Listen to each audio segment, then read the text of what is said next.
my fingers could do that. My hands would just be waving in the air. I have been invested in the MCU for nearly a decade now. I love superheroes because their movies and shows examine and reflect on the time in which they premiere. Since becoming disabled, I'm particularly interested in how a franchise focused on superhumans handles disability.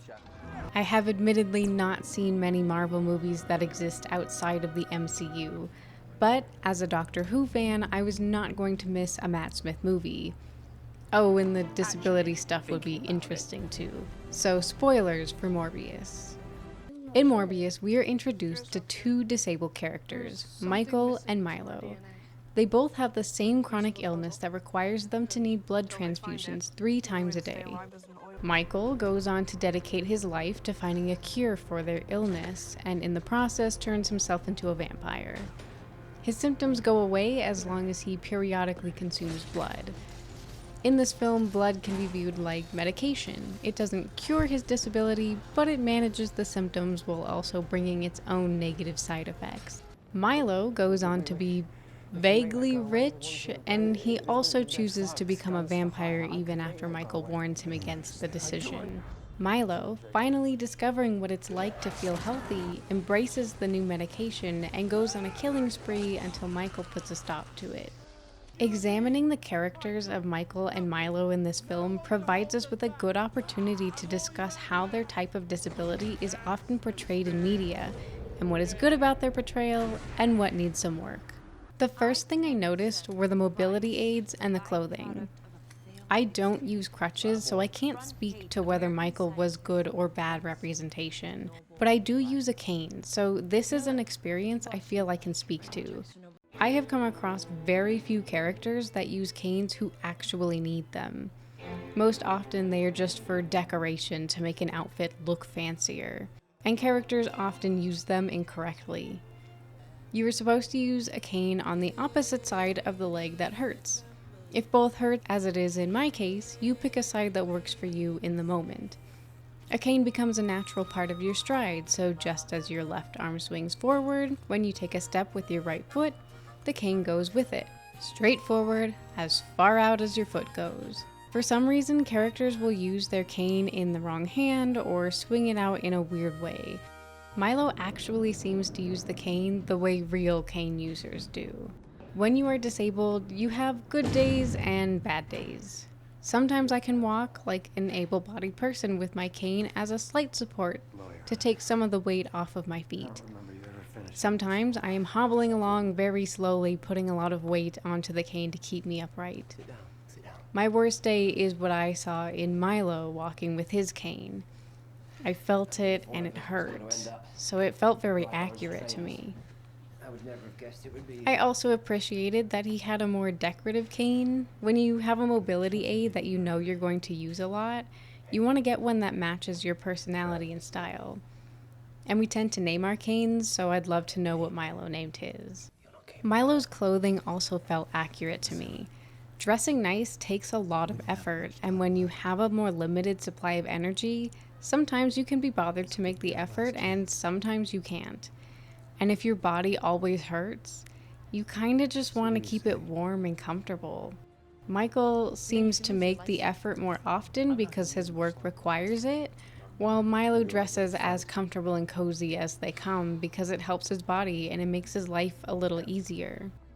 It was only once he became a vampire that he finally had the energy to get dressed up and wear something nicer and less comfortable. Superhero shoes can be a hot topic, looking at you, wedge heels. But Morbius got the shoes so right. If you have trouble walking, you have no choice but to wear the most practical, unstylish tennis shoes out there. And you probably have inserts in them. Milo's shoes are the shoes of a disabled person.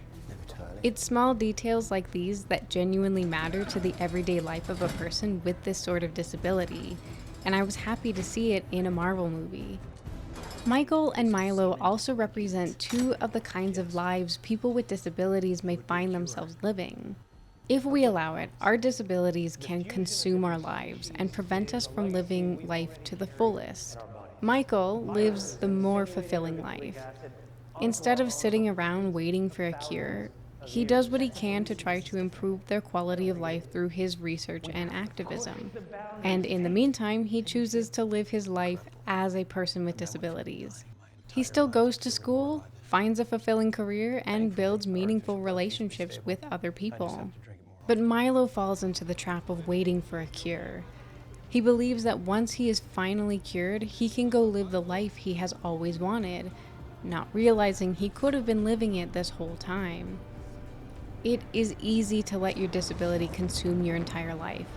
Michael and Milo have to plan every day around getting their blood transfusions, and they are constantly trying to manage their symptoms.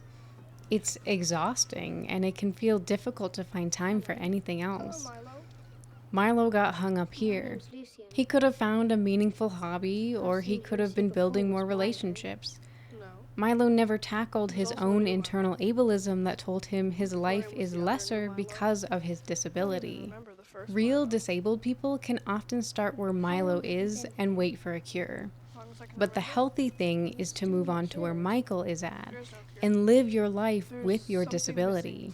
Trying to improve the quality of life for yourself and other people with your disability isn't bad as long as you don't let it consume you. Disabilities don't need to be cured, they need to be accepted by society. Which leads me into a discussion of how Morbius handles the medical and social models of disability. The movie leans hard into the old school medical model where disabilities are treated as a problem that needs to be cured. In dedicating his life to finding a cure and going to the great lengths he does to do so, it's clear Michael still subscribes to this model. And we know Milo does too because he's funding the research. But the social model tells us that society needs to be more accepting of disabilities and create environments that are accessible and fully accommodating. The ableism Milo experienced and the lack of accommodation he received is ultimately what drove him to such great lengths and what contributed to him having little remorse for the deaths he caused. Like all real-world villains, he was created by society. Medical research goes where the money is. Without Milo's funding, it seems as though Michael's research wouldn't have gotten very far. The chronic illness that Michael and Milo have is life-threatening, and their lives shouldn't have to end prematurely just because no one is willing to fund the research to figure out what it is and how to help. We do need scientists looking for ways to extend our lives, improve our quality of life, and help us manage our symptoms. So there is value in the medical model as long as it is paired with the social model. As a collective society, we need to acknowledge that the world was built by and for the able-bodied, and we need to acknowledge the harm that this has done to people with disabilities. When we break down this ableism, we can start to build spaces that work for everyone. Michael and Milo would have had easier lives if everyone around them understood that disability isn't bad, if more than one person was researching their condition, and if there were a few less stairs and a few more automatic doors.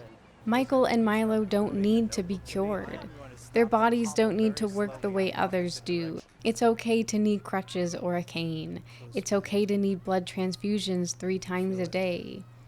Michael still lives his life with these, even in a society so unaccepting of them.